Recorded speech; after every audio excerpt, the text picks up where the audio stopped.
My marrow deep faith that Caleb Williams will be a superstar in this league has taken a hit the last 96 hours. But Caleb does too many things that losing quarterbacks do. We had an incredible week 1 slate of games, including one of the best games in recent memory between the Baltimore Ravens and the Buffalo Bills on Sunday night. That had some controversy that we made a separate video on, and I'll leave it on the end screen if you guys missed it, but expectations were sky high for the NFC North matchup between the Chicago Bears and the Minnesota Vikings on Monday Night Football. I mean, the Chicago Bears went all in. They consistently got Caleb Williams what he needed. In year 1, they made sure he had an all-world wide receiver room with players like DJ Moore, Keenan Allen, and they even drafted Rome Odunze in the first round. But unfortunately, coaching seemed to have been the issue for Caleb Williams in year 1, so they went out and brought in Ben Johnson this past offseason to help him out. So people were excited to see how Caleb Williams looked with a brand new offense built around him against a powerhouse defense. However, those people were left disappointed because Caleb Williams showed a lot more negative than he did positive. And honestly, he's running out of excuses. I'm undefeated on PrizePicks free squares, and right now they gave us multiple promos for week 2, including for Thursday Night Football. So you guys know all Taylor Swift's fiance needs is 1 receiving yard for his square to cash. And now PrizePicks allows you to stack the same player for multiple categories, and they're the only gaming app that lets you do this. So let's take advantage of this. For Thursday Night Football, this is what I'm running with. First, make sure you sign up with my promo code Mikerophone to get $50 in lineups when you make a play of $5 or more. And for Thursday Night Football, I'm going to be running Josh Jacobs touchdown and rush attempts. Easy stack over there. Austin Eckler gets 2 receptions, and they gave us a discount on Terry McLaurin's receiving yards. Typically it'd be 54.5 receiving yards. They're letting us get it for 34.5. We're going to play $25 to make $80 here. So for those of you guys that use your free square the way I suggested you to, you may have noticed that Brock Purdy is out for week 2. So thankfully his square isn't going to count, and all we need is Tua to bounce back versus the Patriots for our $25 to turn into $75. Now, if you've already signed up, I have you covered as well. My Discord community has already been profiting like crazy as a result of this new season, and if you want to join, just click on the WAP link in the description down below. And thank you, PrizePicks, for today's sponsor. So Caleb Williams stepped foot in Soldier Field on Monday with the intent to start a sophomore breakout, but he might have done the opposite. Caleb finished Monday night's game with 210 passing yards, a touchdown, and no picks on 21 for 35 efficiency, along with a team-leading 58 yards and a touchdown on the ground. Now, those aren't bad numbers at all, but the numbers don't tell the whole story, especially if you look at how the night progressed for him. Things looked amazing for Williams and the Bears on the first drive of the game. Caleb opened up the game going 6 for 6 for 51 yards and capping off the drive with this 9-yard rushing touchdown, where he actually recorded the first 20+ mile-per-hour rush of his career, zooming past Vikings defenders. His first drive with Ben Johnson calling plays for him showed so much promise, and it really did look like things were about to change in Chicago. Chicago wasn't really able to capitalize on this momentum after that drive, but going into the half, Caleb's numbers looked really good. After completing his first 10 passes, he entered the half completing 13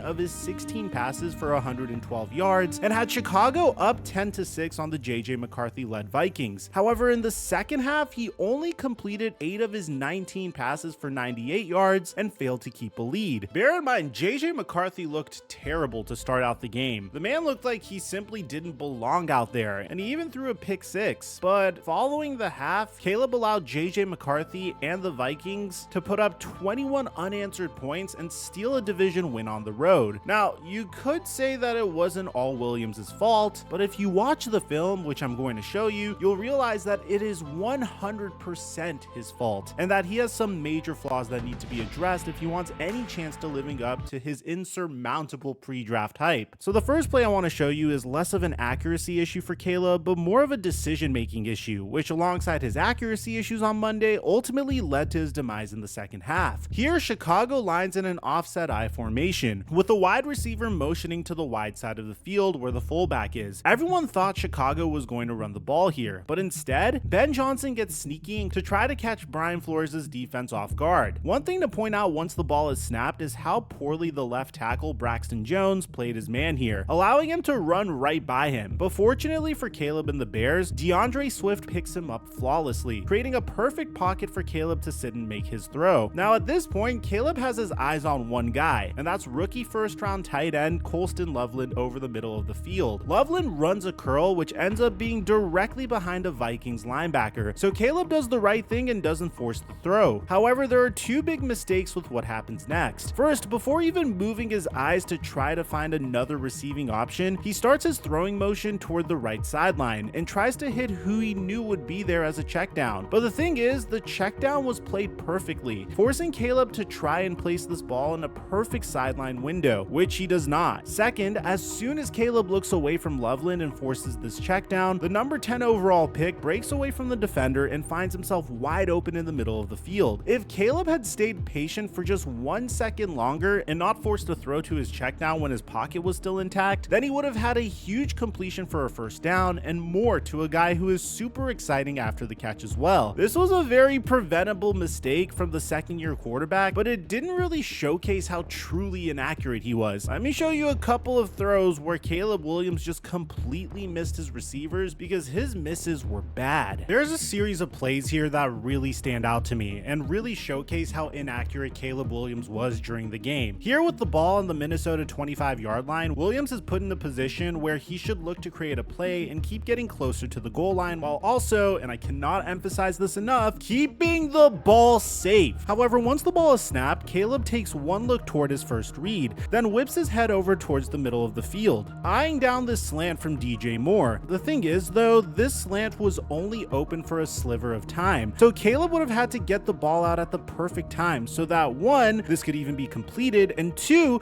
this isn't a literal hospital ball. Williams does happen to get the ball out in the perfect window here, but he completely overthrows DJ Moore, giving the Vikings safety Josh Metellus an easy pick here if you were to play it right, instead of hitting Moore in the hands and giving him a chance to make the tough play. This was a completely reckless throw by Caleb Williams, and the worst part is, this was on 4th down. Funny enough, the next time he threw the ball, he did almost the exact same thing again. I mean, this is genuinely the exact same play, almost, just not as close to the goal line. Caleb calls for the snap, eyes down his first read on the right side of the field, and then throws the ball to a slant breaking towards the middle of the field. The only differences between this play and the last one are the fact that it's Cole Kmet running the route instead of his wide receiver 1 and DJ Moore, and the fact that Kmet was wide open as opposed to Moore being covered. This was the right decision. Caleb just completely airmailed this ball, throwing it about 3 feet ahead of where Kmet ended up in his route. On both plays, Caleb threw the ball way faster than he needed to, but even with the second play genuinely being the correct read, it doesn't matter, considering the fact that he couldn't even place it in the general vicinity of his receiver.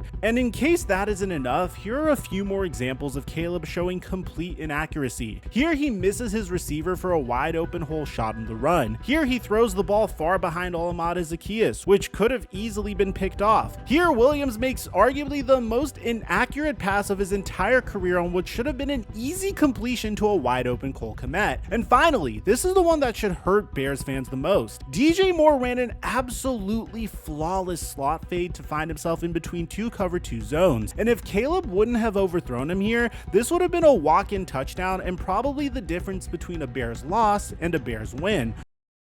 I know it's week 1, but all the clips I just showed you really has me wondering whether or not Caleb Williams will succeed in the NFL anymore. And then the final thing I'll say about Caleb, he has to learn how to be a professional quarterback. What I mean when I say that, make timely throws within the pocket. Honestly, when I was watching the game on Monday, my main analysis of Caleb was that he was just straight up missing his passes. But looking back at the film, I started to realize something. Caleb Williams is absolutely horrified to throw an interception interception, and it's completely nerfing his game. Instead of trusting his arm and trying to hit his wide receivers in stride, or even trusting his receivers to make plays, he chooses to either overthrow his receivers or sail the ball out of bounds in an attempt to put it where a defender can't catch it. But does that really help you if the passes you're throwing are put where your receivers can't even reach the ball? He's so scared to turn the ball over that he's refusing to put his faith in himself and his wide receivers, and it's resulting in incompletion after incompletion after incompletion, which is the opposite of a winning formula. This stat is perfect proof that what I'm talking about is legit. In Caleb's last 12 starts, he has 12 touchdowns to just 1 interception. However, he has a 1-11 record in said games. His lack of aggressiveness on the football field, despite the low turnover rate, is killing his team and completely halting any momentum his offense could bring. And the worst part is, this is a problem that he's dealt with throughout his entire professional career, and it still hasn't been addressed. Over the last year and 1 week, Caleb Williams has led the NFL in incompletions caused by an overthrow, and it's not even close. Caleb has 52, and the quarterback with the second most, Bo Nix, only has 35. I genuinely believe that it's not his talent that's the problem, and that it's his mindset. This is a fixable problem, but it doesn't seem like he has any motivation to fix it. When Flores changed that defense, got to the shell, and kept an eye on that check down receiver, the running back, more often than not, Caleb was forced to have to make plays down the field, and that's where the accuracy issues showed their head. The fact that JJ McCarthy showed more progression over one game, his first ever NFL start, than Caleb Williams has shown in his entire career is a genuine concern, and it doesn't leave me with much hope for his future. And he can't even blame it on his offensive line this year. Caleb had an average time of 3.39 seconds to throw on Monday, and as we've said in our previous videos, over 3 seconds is an eternity. You compare that to just 2.82 seconds that JJ McCarthy had, that's a lifetime in the NFL. Caleb just genuinely lost focus and lost the game plan. He's far too talented to be wasting throws and wasting opportunities as much as he does just because he's scared to turn the ball over. If there's any fix in Caleb Williams' game, it's there. But knowing his character and knowing the hype he had coming into the league, along with the generational tag he received from both fans and media, I'm not sure that Caleb has the proper motivation to fix these mental issues. If he wants to become a successful quarterback in this league, that needs to happen. Otherwise, he's just going to continue putting up empty stats and failing to lead his team to wins, which will in turn constitute him as a bust. Either that, or I'm completely wrong about the mental thing, because after all, it is just 1 week. I still think Caleb Williams can improve, but so far I'm seeing a crazy parallel between one of the most exciting NBA prospects of the past decade, Ben Simmons. Ben Simmons was hyped up to be the next coming of LeBron James, just as Caleb Williams was hyped up to be the next coming of Patrick Mahomes. Both Ben Simmons